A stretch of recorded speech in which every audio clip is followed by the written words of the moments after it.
Saudamos a todos os nossos queridos amigos, a todos os nossos queridos irmãos.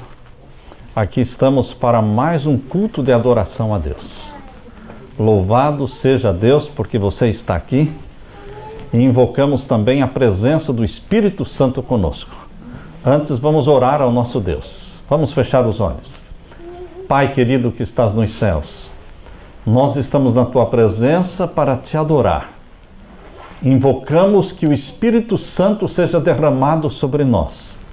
O Senhor nos dê luz celestial para entender a tua palavra e entender os eventos, os acontecimentos que estão ocorrendo ao nosso redor, neste mundo, nestes últimos dias, Pai. Volte logo, querido Jesus, é o nosso anseio, o nosso clamor, o nosso desejo, o nosso sonho. Volte logo. É em nome de Jesus que pedimos e agradecemos. Amém, Senhor. Queridos, aqui estamos para o estudo da Palavra de Deus. Hoje vamos estudar um tema, Trump e a nova desordem mundial. Donald Trump, o nome dele, Donald, quer dizer governador do mundo. E Trump tem sido conhecido no mundo mais por estes aspectos do temperamento dele. Mas hoje nós gostaríamos de analisar um pouco o que tem a ver Donald Trump, presidente dos Estados Unidos. O que tem a ver ele com a profecia? Como ele se enquadra dentro da profecia bíblica de Apocalipse capítulo 13? Queridos, nós sabemos que a mídia tem feito de Trump realmente uma pessoa assustadora por causa do seu temperamento. E não estamos aqui para defender ninguém, nem para acusar ninguém, mas estamos aqui para mostrar os fatos. Trump teve a coragem de se levantar contra o aborto. Há cristãos que apoiam o aborto. O assassinato das milhares de criancinhas. Trump tem sido fortemente condenado pela esquerda, pela mídia. O que mais Trump tem feito? Trump se declarou abertamente contra o casamento com o mesmo sexo. Trump se declarou favorável à Bíblia. A Bíblia, que volte a Bíblia para as escolas públicas. Trump se declarou amigo de Israel. Trump declarou reconhecer Jerusalém como capital de Israel. O que Trump está fazendo tem tudo a ver com a palavra de Deus. Embora o temperamento dele não ajude, ele tem agido de forma errada no seu relacionamento, nos seus telefonemas muitas vezes, mas a linha de pensamento que está na cabeça de Trump está seguindo a linha da palavra de Deus. Apoiando a vida, apoiando Israel. Ele é contra a globalização. Ele é a favor da soberania de cada país. Cada país tem a sua soberania. E Trump está tentando estabelecer a soberania americana, econômica. Queridos, ele está propondo renegociar o NAFTA. Esse comércio, esse acordo comercial entre Estados Unidos, Canadá e México. O que está pela frente, queridos? O que pode acontecer? A nova ordem mundial estava caminhando muito bem. A nova ordem mundial é um sonho do Illuminati jesuíta. O Illuminati jesuíta nasceu no dia 1º de maio de 1776. E eles têm o sonho da nova ordem mundial. E este sonho da nova ordem mundial se tornou o sonho americano, quando em 1782 foi votado pelo Congresso americano, foi votado o grande selo dos Estados Unidos, a pirâmide inacabada. A pirâmide com um olho de Horus em cima, o olho que tudo vê, chamada pirâmide inacabada, com o ano de 1776 embaixo. Essa pirâmide, ela tem a frase embaixo dela, uma frase que diz Novus Ordem Seclorum, que significa nova ordem mundial. Este sonho de 1782, o grande selo dos Estados Unidos, representa realmente este projeto. Entrou para a nota de dólar no ano de 1935. Agora, queridos, surge um presidente que é contra a nova ordem mundial. É contra o que está escrito no grande selo dos Estados Unidos. Um sonho de séculos. Mas não é um sonho só americano. É um sonho que veio dos jesuítas, do Illuminati, e foi transformado num sonho americano. A nova ordem mundial. A ONU, Organização das Nações Unidas, está a serviço da nova ordem mundial. Governo mundial. E agora o presidente Trump, ele se demonstra contra essa globalização, este governo mundial. O que pode acontecer? Interessante, queridos, que ao mesmo tempo que Trump se levanta contra a globalização, ele tem também um genro chamado Jared Kushner, judeu, fiel guardador do sábado, que nem telefone celular atende no sábado. Tão fiel é ele na guarda do sábado. Ivanka Trump, a esposa de Jared Kushner, filha de Trump, é uma fiel observadora do sábado. Nem celular atende no sábado. Sua loja no sábado está fechada. Queridos, há quem não veja nada demais em tudo isso, mas Trump está cercado de observadores do sábado.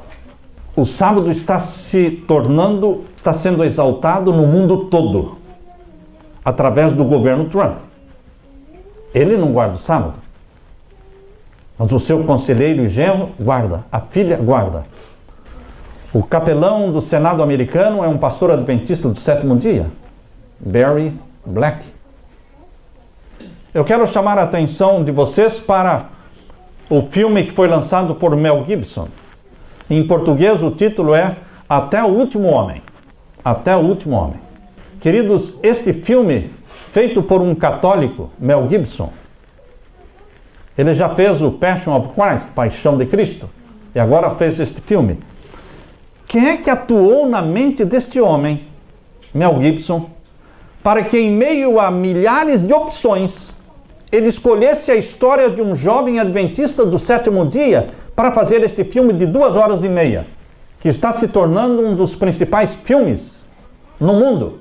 E a história de um jovem que guarda o sábado, adventista do sétimo dia, e o seu estilo de vida vegetariano.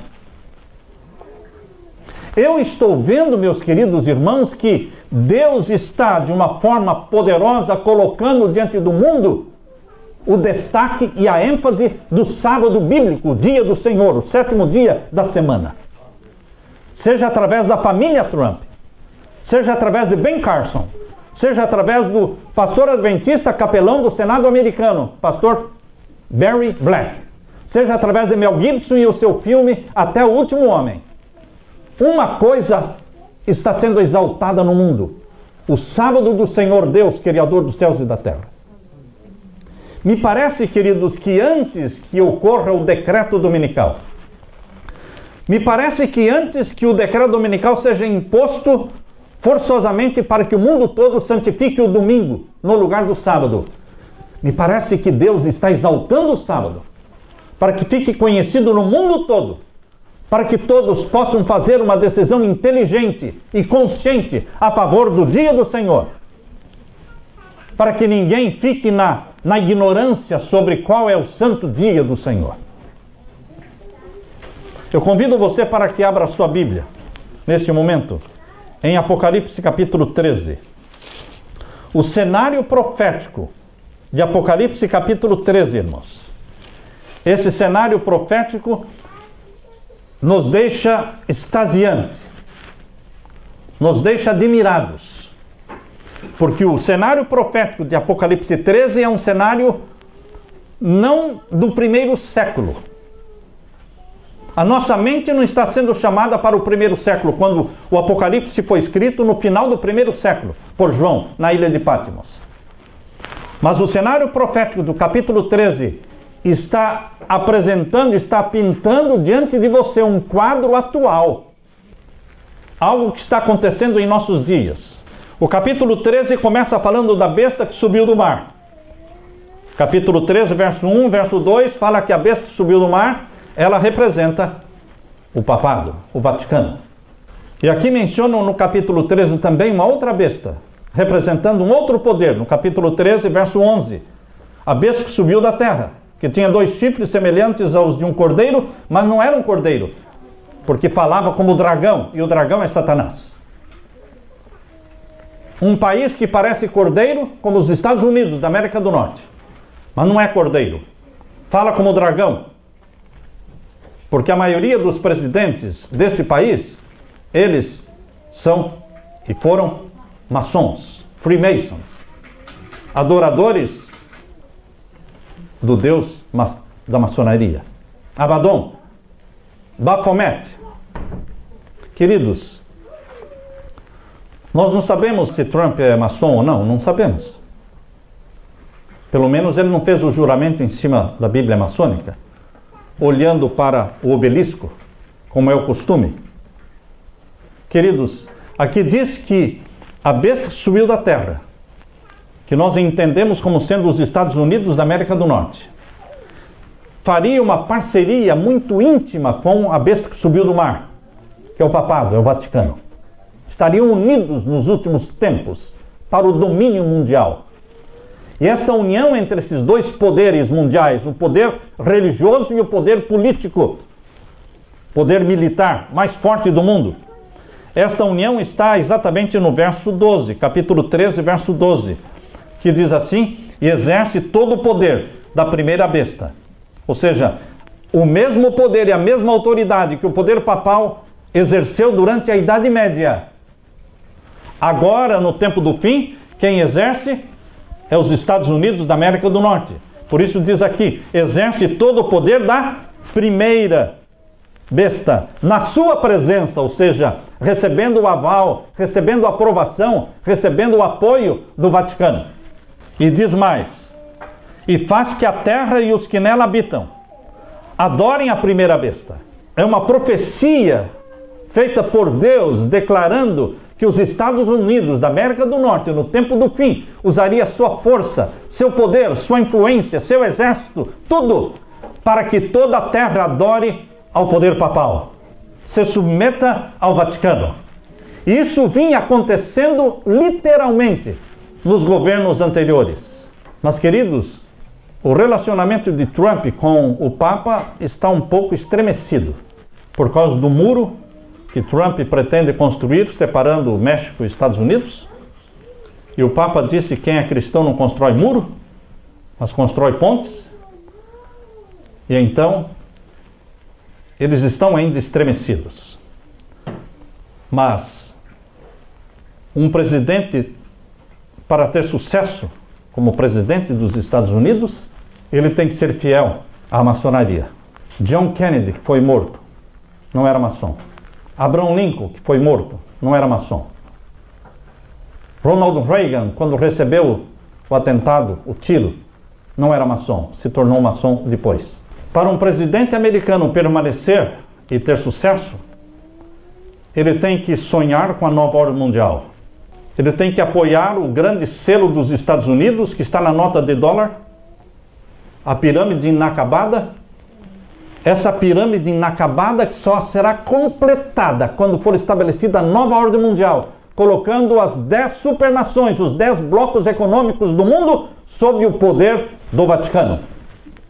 Os 10 blocos mundiais, 10 supernações, elas estão profetizadas em Apocalipse capítulo 17, verso 12, irmãos. Abra sua Bíblia, em Apocalipse capítulo 17 e o verso 12. Aqui nós lemos: e os 10 chifres que viste são 10 reis que ainda não receberam o reino. Por que não receberam o reino? Porque não existiam esses reinos. São reinos modernos. São reinos do tempo do fim, que estão se formando, e não são 11 nem 20. São 10. 10. Essas 10 supernações, reis que ainda não receberam o reino, diz aqui, mas receberão poder como reis, por 1 hora, juntamente com a besta, ou seja, haverá uma parceria entre o poder papal e as 10 supernações, E o verso 13 diz: estes reis, ou seja, os líderes destas 10 nações, têm o mesmo intento, ou seja, têm um só pensamento, estão unidos numa coisa. Em quê? Entregar o seu poder e autoridade à besta. A besta papal, ou seja, este poder papal, vai recuperar a supremacia perdida. A supremacia de 1260 anos da Idade Média. Esta supremacia papal que durou de 538 a 1798. Eles perderam essa supremacia papal. Mas desde 1929, quando o Tratado de Latrão foi assinado entre Benito Mussolini e Cardeal Gasparri, representando o Vaticano, esse Tratado de Latrão está devolvendo a autoridade, porque criou o Estado do Vaticano. E o papado foi crescendo, crescendo assustadoramente em poder, em popularidade, até chegar no ponto em que o Papa Francisco hoje goza o carisma do apoio do mundo e dos líderes mundiais. Mas, queridos, para que isso aconteça, Trump tem que mudar de cabeça. Para que isso aconteça, ele tem que apoiar o domingo como o dia da família, o dia sagrado, o dia ecológico, recomendado pela encíclica papal de Papa Francisco, a encíclica ecológica do Papa Francisco, com 6 capítulos. O 6º capítulo é uma recomendação para a santidade do domingo. Essa encíclica papal foi aprovada na reunião de Paris, foi aprovada pela ONU e tem que ser aprovada pelo presidente americano.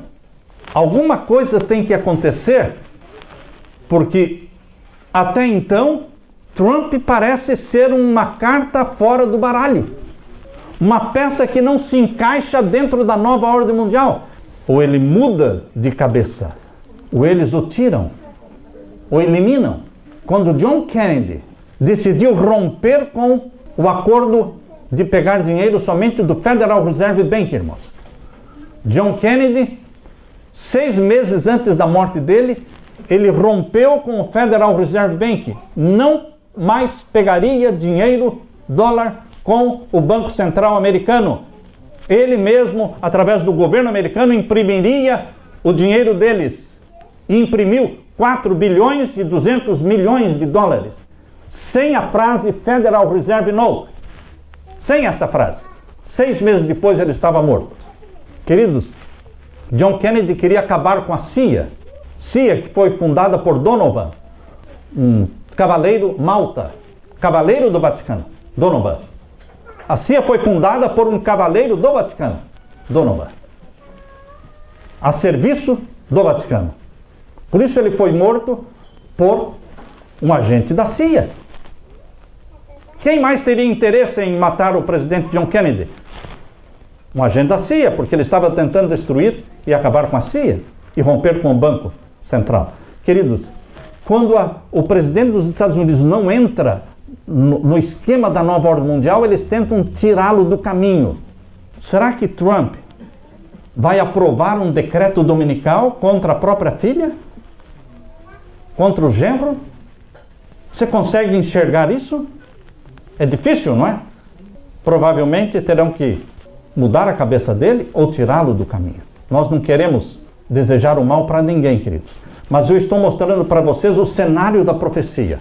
Apocalipse 13 menciona que os Estados Unidos darão apoio ao Vaticano. Isso é o que está na profecia. E o que vai acontecer? Capítulo 13 e o verso 16. E faz que a todos, pequenos e grandes, ricos e pobres, livres e servos, lhe seja posto um sinal na sua mão direita ou nas suas testas, para que ninguém possa comprar ou vender, senão aquele que tiver o sinal, ou o nome, ou o número do seu nome. Aqui há sabedoria, aquele que tem o entendimento, calcule o número da besta, porque é o número de um homem, e o seu número é 666. 666 é um número que veio lá de Babilônia, da religião babilônica. O número 6 representa o homem separado de Deus. Poder humano que rejeita Deus. O número 6 é legítimo unicamente quando nos leva ao número 7. Quando o número 6 não nos leva ao número 7, ele deixa de ser um número legítimo e se torna um número rebelde contra Deus. Depois do 6, obviamente, deveria ser o 7. Mas depois do 6, vem outros 6.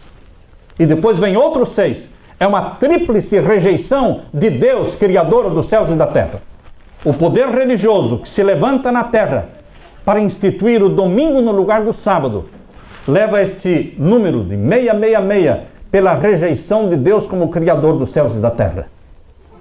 E os Estados Unidos da América do Norte, a Bíblia, a profecia está dizendo que vai impor este sinal, a santificação obrigatória do domingo no lugar do sábado. Mas Trump está cercado de pessoas que guardam o sábado. Ele é amigo de Israel. Eu estou falando isso porque Israel é o povo do sábado. Israel é o povo do sábado. Queridos, agora o presidente americano é amigo de Israel, o povo do sábado, cercado de guardadores do sábado. Nós temos que orar, irmãos, porque coisas ocorrerão agora, neste tempo, nestes próximos meses e anos. Coisas ocorrerão para mostrar a forma como Deus usará, a estratégia que Deus usará para exaltar o sábado acima de tudo e de todos, para que o mundo inteiro conheça que o sábado é o selo do Deus vivo e que Deus vai selar com seu selo aqueles que lhe obedecem, aceitando a Jesus como Salvador e tornando-se obedientes aos seus mandamentos. Cada pessoa na face da terra terá que ter conhecimento suficiente para fazer uma decisão inteligente, consciente, a favor do dia do Senhor. Nós, como povo de Deus, temos que orar e jejuar, não somente pela nossa família, mas também pelo governo americano, porque são decisões difíceis, é muita força, é muita pressão, e nós queremos nos colocar ao lado daqueles que guardam os mandamentos de Deus. Aqui diz em Apocalipse capítulo 12, verso 17: e o dragão irou-se contra a mulher, e foi fazer guerra ao resto da sua semente, os que guardam os mandamentos de Deus. Existe uma guerra predita na profecia contra os que guardam o sábado, guardam os mandamentos de Deus. E o povo de Deus, em Apocalipse capítulo 14, irmãos, Apocalipse capítulo 14, o verso 12, o povo de Deus é descrito de uma forma bem clara, específica, quando diz: aqui está a paciência dos santos, aqui estão os que guardam os mandamentos de Deus. A ênfase profética para o tempo do fim é a obediência aos mandamentos de Deus. Chegou a hora dos mandamentos de Deus serem exaltados, da Bíblia voltar a ser lida, a ser honrada e a ser ensinada nas escolas. Queridos, mas Satanás estará trabalhando contra. De que lado nós vamos ficar? Ao lado dos que guardam os mandamentos de Deus? Porque esta é a mensagem que Deus quer que seja pregada para o tempo do fim. O sábado é a pedra de toque, é o ponto controvertido no quadro profético. O sinal da besta, o selo do Deus vivo. O selo do Deus vivo assinala aqueles que foram comprados pelo sangue de Jesus Cristo e que são marcados pelo selo de Deus para herdar o novo céu e a nova terra. Jesus voltará para buscar aqueles que foram selados pelo selo do Deus vivo. De que lado vamos estar? Aqui diz no capítulo 13 e o verso 8. Mostra quão mundial e quão amplo será o poder e a adoração que se prestará ao poder papal no tempo do fim. Capítulo 13, verso 8 diz: e adoraram-na todos os que habitam sobre a terra, esses cujos nomes não estão inscritos no livro da vida do Cordeiro, que foi morto desde a fundação do mundo. Se alguém tem ouvidos, ouça. Queridos, todas as tribos, todas as nações da terra adorarão ao poder papal. Mas existe um remanescente na terra que só adora ao Deus Criador dos céus e da terra, e que é obediente aos mandamentos de Deus, custe o que custar, comprados pelo sangue de Jesus e selados e marcados pelo selo do Deus vivo. Nosso destino é o céu, e é para lá que vamos. Que Deus te abençoe. Amém, Senhor.